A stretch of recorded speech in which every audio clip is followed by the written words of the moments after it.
ഹേ every one, ഫ്ലാറ്റിലൊക്കെ ആകുമ്പോൾ വളരെ limited സ്പേസേ നമുക്ക് ഉണ്ടാവുള്ളൂ കുട്ടികളുടെ സാധനങ്ങൾ ഓർഗനൈസ് ചെയ്ത് വയ്ക്കാൻ. ഈ ലിമിറ്റഡ് സ്പേസിൽ ഞാൻ എങ്ങനെ ഓർഗനൈസ് ചെയ്തിരിക്കുന്നത് എന്ന് നോക്കാം. ഈ മേലെ ഹാങ് ചെയ്തിരിക്കുന്ന ക്ലോത്ത്സ് അവൻ അധികം യൂസ് ചെയ്യാത്തതാണ്. വിൻ്റർ ക്ലോത്ത്സ്, ഒക്കേഷന് ഇടുന്ന ക്ലോത്ത്സ്, അങ്ങനെയൊക്കെ. ഇത് ഉള്ളിൽ വെച്ച് കഴിഞ്ഞാൽ നമ്മൾ മറന്നു പോകാനുള്ള സാധ്യത കൂടുതലാണ്. താഴെ കാണുന്ന ഓർഗനൈസേഴ്സിലാണ് ഇവൻ്റെ ക്ലോത്ത്സ് ഓർഗനൈസ് ചെയ്തിരിക്കുന്നത്. ഈ ഒരു പെർട്ടിക്കുലർ ഓർഗനൈസറിൽ ഇവൻ്റെ ഷർട്ട്സ്, ടീഷർട്ട്സൊക്കെ ഞാൻ വെച്ചിട്ടുണ്ട്. ഇവൻ ഡേ കെയർ പോകുന്നതുകൊണ്ട് ഡേ കെയറിൽ ഇടുന്ന ടീഷർട്ട്സ്, ഇവൻ വീട്ടിലിടുന്ന ടീഷർട്ട്സ്, ഇവൻ കളിക്കാൻ പോകുമ്പോൾ യൂസ് ചെയ്യുന്നത്, പുറത്തേക്ക് ഇടുന്നത്, അങ്ങനെയുള്ള എല്ലാതരം ടീഷർട്ട്സും ഈ ഒരു ബോക്സിലുണ്ട്. ഞാനിത് എല്ലാ വീക്കും ഈ ഒരു സെറ്റ് മാറ്റി നെക്സ്റ്റ് സെറ്റ് വയ്ക്കും. അപ്പോൾ നമ്മളെല്ലാം യൂസ് ചെയ്യുമല്ലോ.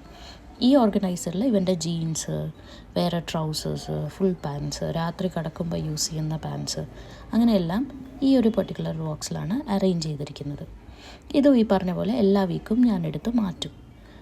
അങ്ങനെ ഇതിൻ്റെ താഴെയുള്ളതാണ് ഒരു ഡ്രോ. ഇതിൽ അവൻ്റെ മെഡിക്കൽ റെക്കോർഡ്സ്, നെയിൽ ക്ലിപ്പേഴ്സ്, പിന്നെ നെബുലൈസർ, എക്സ്ട്രാ ബോ, വാച്ച്, അങ്ങനെയുള്ള സാധനങ്ങളൊക്കെ.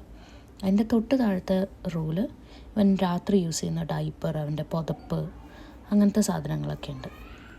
അതിൻ്റെയും താഴെ ഒരു ബോക്സിൽ ഞാൻ ഇവൻ്റെ തോർത്ത്, അതേപോലെ എക്സ്ട്രാ ടവൽസ്, ഹാൻഡ് കീ, പിന്നെ ഈ ഒരു കവറിൽ അവനിടുന്ന സോക്സ്, ഇതൊക്കെ വെച്ചിട്ടുണ്ട്. ഈ കാണുന്ന സ്പീക്കർ ഭയങ്കര യൂസ്ഫുള്ളാട്ടോ. ലാമ്പായിട്ടും യൂസ് ചെയ്യാം, രാത്രി സ്റ്റോറിയൊക്കെ കേൾക്കാനും യൂസ് ചെയ്യാം. ഇതാണ് അവൻ്റെ ഷെൽഫ്.